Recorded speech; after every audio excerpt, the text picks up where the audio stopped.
Era verão de 1940. A Europa ardia em chamas. A máquina de guerra nazista avançava sobre nações inteiras com força implacável. Do outro lado do Atlântico, nos Estados Unidos, o exército sabia que em breve seria chamado a agir. Mas havia um problema. Os soldados americanos não tinham um veículo capaz de atravessar qualquer terreno, transportar homens e armas e fazer tudo isso com rapidez. As motocicletas eram frágeis. Os caminhões eram lentos e pesados demais. Precisavam de algo novo. Algo que nunca existira antes. E o tempo estava acabando. Ninguém imaginava que a solução viria de uma pequena fábrica à beira da falência, na pacata cidade de Butler, na Pensilvânia. E que tudo seria desenhado em apenas 2 dias, por um único homem, um engenheiro freelancer de 56 anos, chamado Karl Probst. Esta é a história real de como nasceu o veículo que o general George Marshall chamaria de a maior contribuição dos Estados Unidos para a vitória na Segunda Guerra Mundial. O Jeep, a máquina que mudou o curso da história. Karl Probst nasceu em Point Pleasant, na Virgínia Ocidental, em outubro de 1883. Filho de Charles e Eva Probst, cresceu numa época em que cavalos ainda eram o meio de transporte mais comum. Mas Karl olhava para o futuro. Ele se formou em engenharia pela Universidade Estadual de Ohio em 1906. Era um tempo em que o automóvel ainda engatinhava. Ford havia lançado o modelo T apenas 2 anos depois da formatura de Karl. O mundo estava mudando e Karl queria fazer parte dessa mudança. Mas ele não era como os outros engenheiros. Karl Probst escolheu ser freelancer, um trabalhador independente. Isso era raro, arriscado. A maioria preferia a segurança de um emprego fixo numa grande empresa. Karl não. Ele valorizava sua liberdade. Gostava de trabalhar em projetos desafiadores, resolver problemas impossíveis e depois partir para o próximo desafio. Ao longo dos anos, trabalhou para várias fabricantes de automóveis, sempre como consultor, sempre livre, sempre buscando o próximo projeto que valesse a pena. Ele não sabia, mas estava se preparando para o desafio de sua vida. Um desafio que viria numa manhã de junho de 1940, quando o telefone tocou. Do outro lado da linha estava Frank Fenn, presidente da American Bantam Car Company. A empresa estava desesperada. O exército dos Estados Unidos havia lançado um edital impossível. Queriam um veículo militar leve, 4 rodas motrizes, capaz de carregar homens e armamento pesado. Mas havia condições brutais. O veículo não podia pesar mais de 1.300 libras, 600 quilos, menos que um carro pequeno atual. Precisava atingir 80 quilômetros por hora e cruzar qualquer tipo de terreno: rios, montanhas, lama, areia, neve.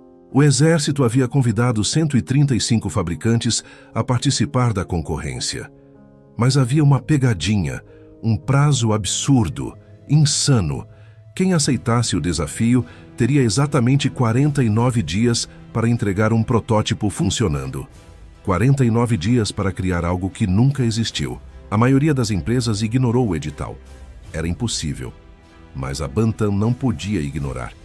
Era uma empresa pequena, especializada em carros minúsculos. Estava à beira da falência. Aquele contrato militar poderia salvá-la, ou destruí-la de vez, se falhassem. Frank Fenn sabia que precisava do melhor engenheiro disponível. E todos falavam de Karl Probst, o homem que resolvia problemas impossíveis. Fenn fez a ligação, explicou a situação, o prazo, a complexidade, a importância. Karl ouviu em silêncio. Poderia ter dito não. Era um projeto sem garantias, prazo insano, e a Bantam mal tinha recursos. Mas algo naquele desafio tocou Karl Probst. Talvez fosse a urgência, talvez a importância histórica, ou talvez fosse simplesmente porque era impossível, e Karl não resistia ao impossível. Ele aceitou e viajou para Butler, na Pensilvânia. Era 17 de junho de 1940. Karl Probst entrou na fábrica da Bantam pela primeira vez. O lugar era modesto, ferramentas antigas, poucos funcionários. A empresa produzia carros minúsculos, inspirados em modelos ingleses. Nada parecido com o que o exército queria. Frank Fenn mostrou as especificações militares. O documento tinha páginas e páginas de exigências técnicas. Cada detalhe importava: peso máximo, potência mínima, capacidade de carga, ângulos de inclinação, distância do solo, raio de giro. Era uma lista interminável de requisitos conflitantes. Como fazer um veículo forte o suficiente para carregar meia tonelada e leve o suficiente para pesar apenas 600 quilos? Como dar potência sem adicionar peso do motor? Como criar suspensão robusta mantendo a estrutura mínima? Eram perguntas que pareciam não ter resposta. Carl pediu uma mesa, papel, lápis, régua e começou a trabalhar. Não havia computadores, não havia simulações digitais. Era tudo na mão. Desenho técnico, cálculos, física aplicada, engenharia pura. Carl trabalhava em silêncio, concentrado, hora após hora. Ele analisava cada componente: motor, transmissão, eixos, suspensão, carroceria. Cada peça precisava ser pensada não apenas para funcionar, mas para funcionar no limite. Não havia margem para erro, nem para desperdício. Cada grama contava. Cada centímetro importava. A equipe da Bantam observava admirada. Carl Probst não parava. Desenhava, calculava, apagava, redesenhava. As horas viravam noites. As noites viravam madrugadas. Ele comia pouco, dormia menos ainda. Estava numa corrida contra o relógio e contra as leis da física. 2 dias foi o que Carl levou. 48 horas de trabalho quase ininterrupto. E no final, sobre a mesa, estava o desenho completo. Cada vista, cada medida, cada especificação. O primeiro projeto do que viria a ser o Jeep, criado do zero, por um único homem, em 2 dias. Mas desenhar era apenas o começo. Agora era preciso construir. A Bantam tinha uma pequena equipe de mecânicos e montadores. Harold Christ era o engenheiro-chefe da empresa. Junto com ele, trabalhava um pouco mais de 12 de homens. Eles olharam para os desenhos de Carl e entenderam o desafio. Tinham menos de 7 semanas para transformar papel em metal. Começaram a trabalhar dia e noite. A fábrica não parava. Não havia fins de semana, não havia feriados. O chassi foi o primeiro. Precisava ser forte como aço e leve como alumínio. Soldaram, reforçaram, testaram, quebraram, refizeram. Cada falha era um aprendizado. O motor veio de um modelo antigo da Bantam. 4 cilindros, 40 cavalos de potência. Não era muito, mas teria que ser suficiente. Adaptaram a transmissão. Criaram um sistema de tração nas 4 rodas. Algo raro para a época. Algo complicado, mas essencial. A suspensão foi outro desafio. Precisava absorver impactos brutais de terreno irregular, mas não podia adicionar peso. Usaram molas robustas, amortecedores reforçados, testaram ângulos, ajustaram altura. Era um equilíbrio delicado entre resistência e leveza. A carroceria foi mantida no mínimo absoluto. Chapas finas de metal, sem portas, sem teto, sem luxos, apenas o essencial. Bancos simples, volante básico, painel com instrumentos mínimos. Não era um carro, era uma ferramenta, uma máquina de guerra. Os dias corriam, o prazo se aproximava, a pressão aumentava. Problemas surgiam a cada hora. Uma peça não encaixava, outra quebrava no teste, o peso passava do limite. Tinham que tirar algo, mas o quê? Cada componente era essencial, não havia sobras. Carl Probst permaneceu envolvido, supervisionava, ajustava, resolvia problemas em tempo real. Quando algo não funcionava, ele redesenhava ali mesmo, na fábrica. Não havia tempo para processos formais. Era criar e testar, falhar e corrigir. Rápido, sempre rápido. A cidade de Butler inteira começou a falar sobre o projeto secreto da Bantam. Ninguém sabia exatamente o que estava sendo construído, mas todos viam as luzes da fábrica acesas noite e dia. Ouviam o barulho das ferramentas, sentiam a tensão no ar. Funcionários contavam em casa sobre o ritmo impossível. sobre o engenheiro silencioso que não parava de trabalhar, sobre o veículo estranho que estava tomando forma. Algo pequeno, robusto, diferente de tudo que já haviam visto. Mas será que funcionaria? E se falhassem? A Bantam quebraria. Centenas de empregos seriam perdidos. A chance de ajudar o país numa guerra iminente se perderia. A pressão sobre Carl e a equipe era enorme, mas ninguém desistiu. Ninguém reclamou. Todos sabiam o que estava em jogo. As semanas passaram. 5 semanas, 6 semanas, 7 semanas. O prazo de 49 dias estava acabando. E, finalmente, em setembro de 1940, o protótipo ficou pronto. Estava ali, pequeno, quadrado, estranho, mas completo. Era hora de testá-lo. Hora de saber se tudo aquilo tinha valido a pena. 21 de setembro de 1940. Era um sábado. O protótipo precisava ser entregue ao exército naquele dia. Não havia mais tempo. A equipe da Bantam se reuniu ao redor do veículo. Carl Probst estava ali, Frank Fenn também, todos nervosos. Seria que ligava? Um mecânico girou a chave. O motor tossiu, roncou e pegou. O pequeno veículo vibrava, vivo, funcionando. Houve sorrisos, suspiros de alívio, mas ainda não era vitória. Precisavam dirigi-lo até Camp Holabird, em Maryland, onde o exército faria os testes oficiais. A viagem era longa, mais de 300 quilômetros, e eles fariam parte do trajeto dirigindo o próprio protótipo. Era arriscado. Se quebrasse no caminho, tudo estaria perdido. Mas também era uma oportunidade de testar o veículo em condições reais, de ver se realmente funcionava. Partiram. Carl Probst não foi na viagem. Seu trabalho estava feito. Ele havia criado o projeto, supervisionado a construção. Agora era com os homens da Bantam e com o destino. O pequeno veículo rugiu pelas estradas rurais da Pensilvânia. Chamava a atenção. As pessoas paravam para olhar. Que máquina estranha era aquela? Baixa, larga, aberta, sem portas nem teto.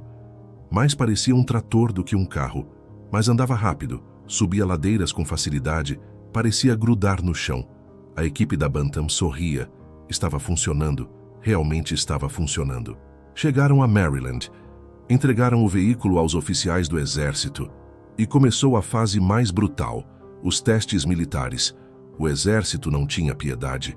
Queriam saber se aquele veículo aguentava o que soldados enfrentariam em combate. Testaram tudo: velocidade, tração, resistência, capacidade de carga, Dirigiram por lama, por areia, por pedras. Subiram colinas íngremes, desceram barrancos perigosos, atravessaram riachos, carregaram pesos cada vez maiores, testaram freios, suspensão, motor. Tudo foi levado ao limite. E além do limite, queriam ver quando quebraria. Mas o pequeno veículo não quebrou. Aguentou tudo, cada teste, cada abuso, cada desafio. Os oficiais ficaram impressionados. Aquilo não era apenas bom, era excepcional. Fazia tudo o que precisavam, e mais. Era ágil, confiável, resistente, exatamente o que a guerra exigiria. Outros fabricantes também apresentaram protótipos. A Willys Overland, a Ford, empresas maiores, com mais recursos. Mas foi o projeto da Bantam, desenhado por Carl Probst, que definiu o padrão. As outras empresas estudaram o design da Bantam, copiaram conceitos, fizeram melhorias. E aqui a história toma um rumo amargo. A Bantam era pequena demais para produzir os milhares de veículos que o exército precisaria. Willys e Ford tinham fábricas maiores, mais capacidade. O exército decidiu dividir a produção entre elas, usando o design criado pela Bantam, criado por Carl Probst. A Bantam produziu apenas alguns milhares de unidades. Willys e Ford produziram centenas de milhares.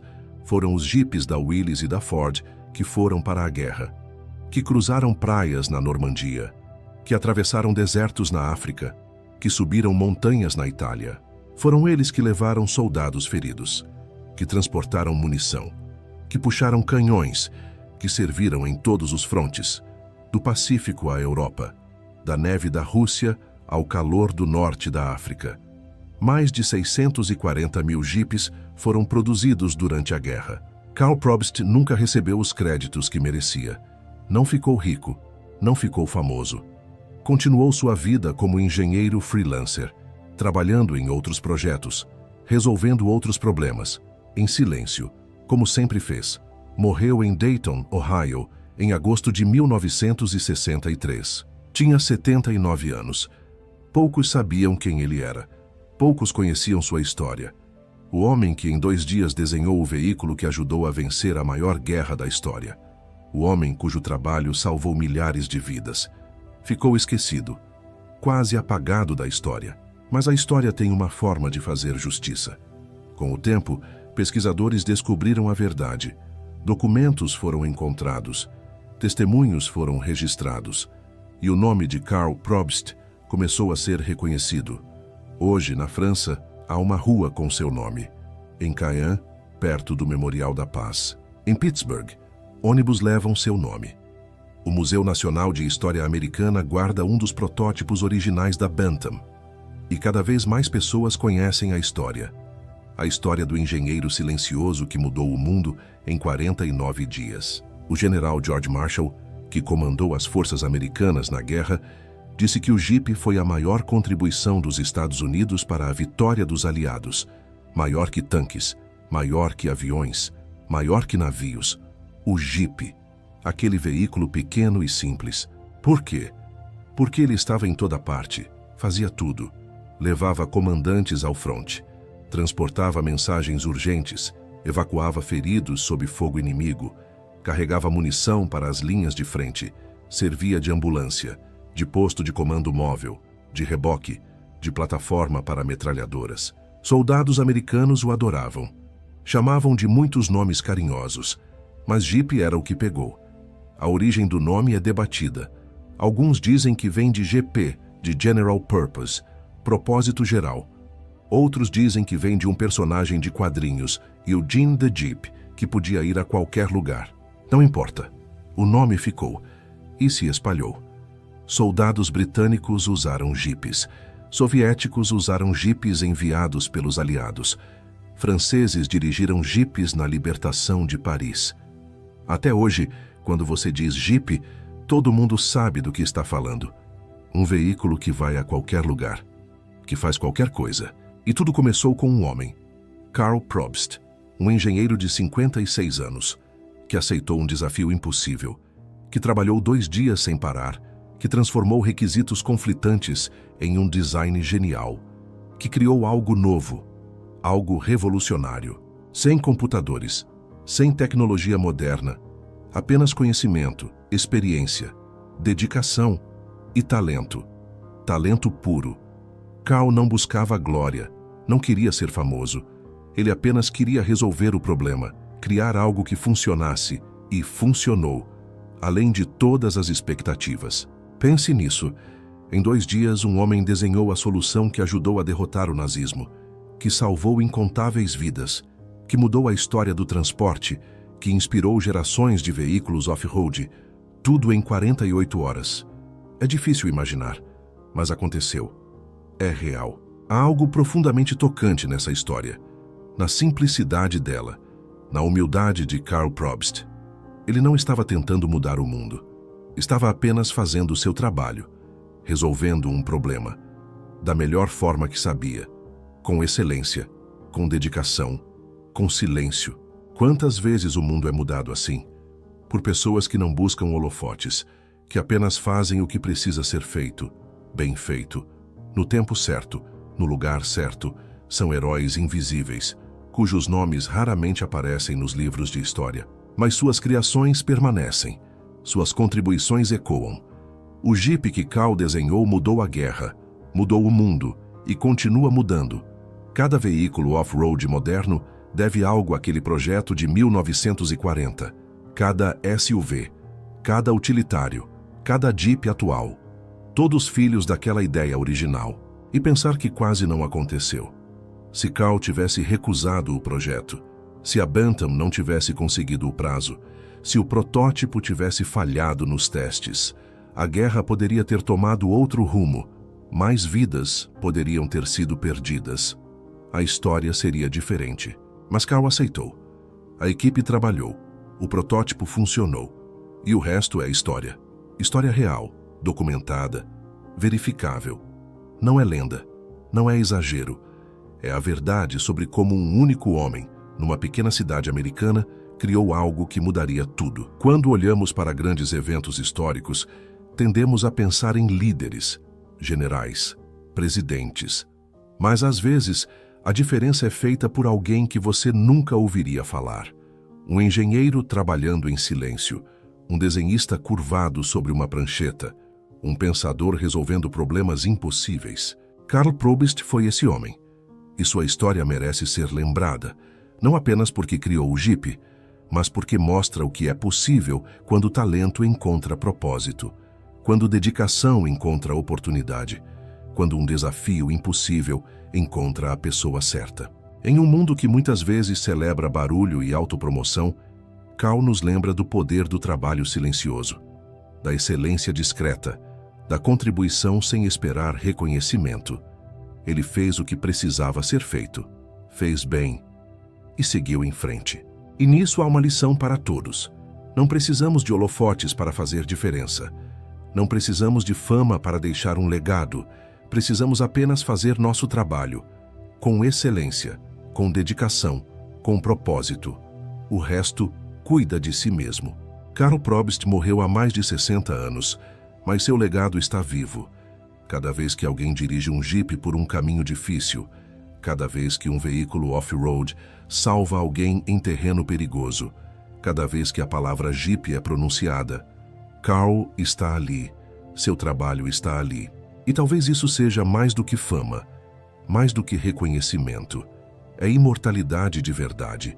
É ter criado algo que sobrevive a você, que continua útil, que continua relevante, que continua mudando vidas, décadas após sua morte. Isso é legado real. A história de Karl Probst nos ensina que grandes mudanças nem sempre vêm de grandes organizações. Nem sempre exigem anos de pesquisa. Às vezes, vem de uma pessoa, com a habilidade certa, no momento certo, fazendo o que sabe fazer melhor, em apenas 2 dias. Pense no que você pode criar em 2 dias, no problema que pode resolver, na diferença que pode fazer. Karl não tinha superpoderes, tinha conhecimento, experiência, dedicação e disposição para aceitar desafios impossíveis. E isso mudou o mundo, literalmente. Sua história é inspiração para engenheiros, para criadores, para qualquer pessoa que enfrenta um prazo impossível, um problema sem solução aparente, uma tarefa que parece grande demais. Karl enfrentou tudo isso e venceu. Não com barulho, não com espalhafato, com trabalho silencioso e genialidade. O Jeep é mais que um veículo, é um símbolo de adaptabilidade, de resistência, de ir além dos limites, de fazer o impossível. Assim como seu criador, Karl Probst foi além, fez o impossível e nos mostrou que é possível quando temos o conhecimento, a dedicação e a coragem de aceitar o desafio. Hoje, quando você vir um Jeep, lembre-se de Karl Probst, do engenheiro silencioso de Butler, Pensilvânia, que em 48 horas mudou a Segunda Guerra Mundial e com ela, o mundo. Essa é uma história que merece ser contada, que merece ser lembrada e que merece inspirar, porque nos mostra que uma pessoa pode fazer diferença, uma decisão pode mudar tudo, um trabalho bem feito pode ecoar por gerações. Karl Probst provou isso em 2 dias, com lápis e papel, com conhecimento e dedicação. Ele não buscava glória, mas merece. Não pediu reconhecimento, mas deve receber. Sua história é parte da história da humanidade, da história da guerra, da história da engenharia, da história do transporte e da história de como grandes coisas nascem de pessoas simples, dispostas a fazer o extraordinário. Que Karl Probst seja lembrado, não apenas pelo que criou, mas pelo que representa, a prova de que talento e dedicação podem mudar o mundo, que desafios impossíveis podem ser vencidos, que grandes feitos nem sempre vêm de grandes nomes. Às vezes, vem de um engenheiro silencioso, trabalhando sozinho, em 2 dias. Esta é a história de como um homem criou o Jeep que mudou a Segunda Guerra Mundial. É uma história verdadeira, inspiradora e esquecida por muito tempo. Mas agora você conhece, e pode lembrar, e pode contar, para que o nome de Karl Probst nunca mais seja esquecido. Porque heróis nem sempre usam uniformes, às vezes usam lápis, e mudam o mundo do mesmo jeito.